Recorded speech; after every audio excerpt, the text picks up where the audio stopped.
KTLA 5.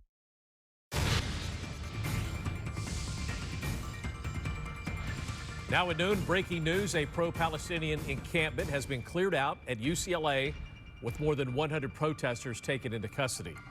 Thank you for joining us for the KTLA 5 News at noon. I'm Glenn Walker. And I'm Lou Parker. Tensions have been mounting for days with demonstrators blocking off parts of campus. Police moved in overnight after declaring the protest an unlawful assembly. Our live team coverage continues now at UCLA, starting with Chip Yost. He is live near the cleared out encampment. Chip?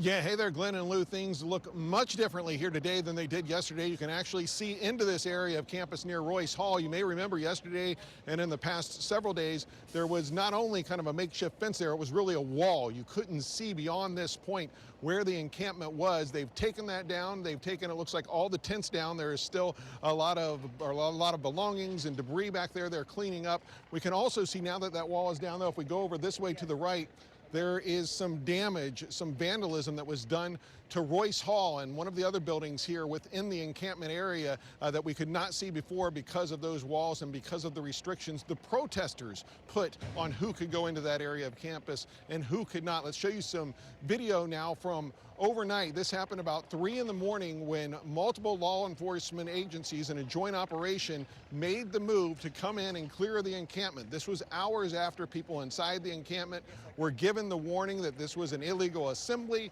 that they should leave or face getting arrested. Many chose the latter. The latest numbers we have, Annie Rose Ramos had, was around 150 to 200 people arrested during this operation. Now that could change. We're waiting for an updated number. This has been happening all morning, so waiting for an official number. But a lot of people taken away in zip ties and processed. Now this happened after a week of controversy. Now the folks that set up this camp, remember, they wanted to bring attention to the issues facing Palestinians in the Gaza Strip after they were invaded or attacked by Israel following the October 7th terrorist attacks by Hamas. But instead of drawing attention just to that issue that they wanted to draw attention to, there was a lot of controversy because, as I said a little bit ago, the protesters took over physical control of this area of campus. Students who wanted to get through were not allowed to get through, only if they had the permission of the protesters running that area of the camp. Media was kept out, so there were a lot of calls for the university to move in and break the camp down. They decided to take a tolerant approach instead and say they were just going to let the camp be unless there was any kind of violence. There were complaints by some in the Jewish community that there were a lot of anti-Semitic signs and chants and things going on within the encampment that should be addressed. Tuesday night it came to a head when what looked to be pro-Israeli counter-protesters showed up and provoked a confrontation with those in the camp, even firing fireworks into the camp, getting into fights. There was some mace that looked like bear spray sprayed during the confrontations. That changed the attitude of the university. That's when things changed. And yesterday you saw law enforcement show up and you saw that action take place this morning. A little earlier, Annie Rose Ramos caught up with one of the protesters who was arrested. He had already been released. Here's a little bit about what he had to say of what happened. I was essentially defending a barricade, and I was hit with a baton at my hands for trying to stop them from cutting down the barricade. They eventually ripped it down, and they're taking swipes at students. I was forming a human chain until I was grabbed out by my leg, and I ended up on the ground. Luckily, no serious injuries, but many of those among us had head injuries as they were hit in the face, or knee injuries because they were violently dragged. Now here's some other video where you can see some of that vandalism done to Royce Hall, also a library across the way. Also it had some damage and some vandalism done. Don't know how much that is going to cost to clean up. Still going to have to get some sort of estimate on all the damage done over there. Meanwhile, Mayor Karen Bass has issued a statement. If we could, let's put that up on screen. I will read it to you. This is a statement from Mayor Bass that she just put out a little bit ago. It says, every student deserves to be safe and live peacefully on their campus. Harassment, vandalism, and violence have no place at UCLA or anywhere in our city. My office will continue to coordinate closely with local and state law enforcement, area universities, and community leaders to keep campuses safe and peaceful. Now, we have asked for an interview with the chancellor of UCLA or any other official that could come out and answer some of the questions that many people have about how this camp here was handled so far. We have not heard back. For now, we're putting live here at UCLA. I'm Chip Yost, KTLA 5 News. Thank you, Chip.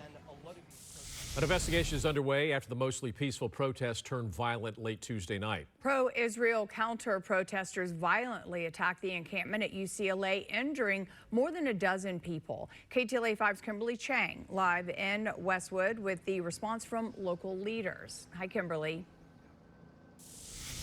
Hi, over the past several days, there are reports of several serious crimes that have occurred on campus, some of them visible right behind me. If you take a look, that is Royce Hall to the right. You can see graffiti on the columns and on the walls there. Now, we can also see it across the way on the construction boards over at Powell Library.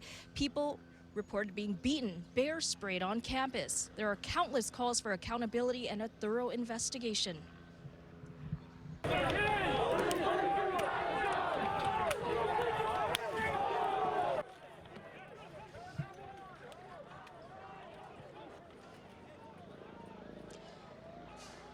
You're looking at one of the worst nights of violence here. Tuesday night into Wednesday morning, a large group wearing dark clothing with their faces covered through fireworks at the Palestinian Solidarity encampment and could be seen trying to break apart the barricade. That led to fights that left people bloodied and injured.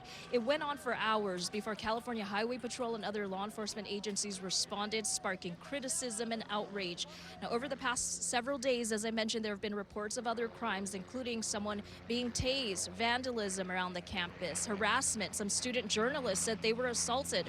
UC President Michael Drake wrote a letter to the Board of Regents ordering an independent review. And yesterday, the nonprofit Council on American Islamic Relations, or CARE-LA, along with pro-Palestinian supporters, held a rally and called Tuesday's incident an attack. CARE-LA says attorneys will be looking into legal action.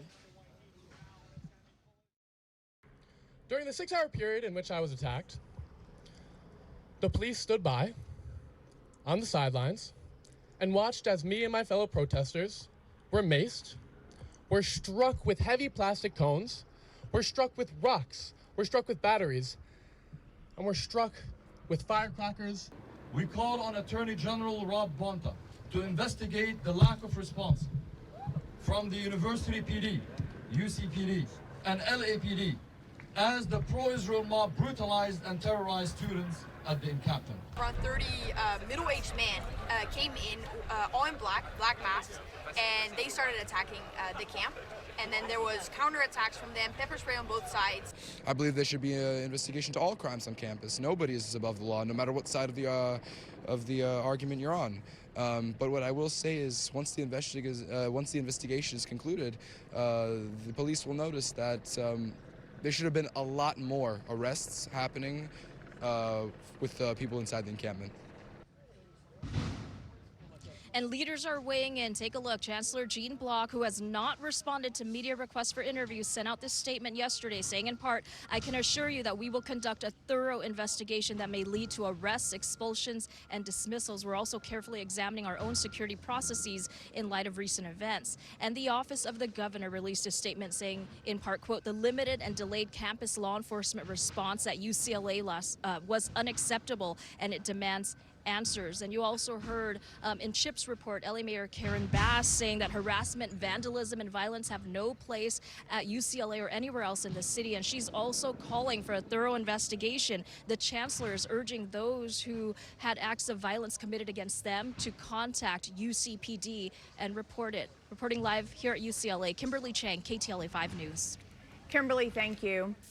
President Biden made some comments today on the removal of protesters' encampments at some colleges. But let me be clear. Peaceful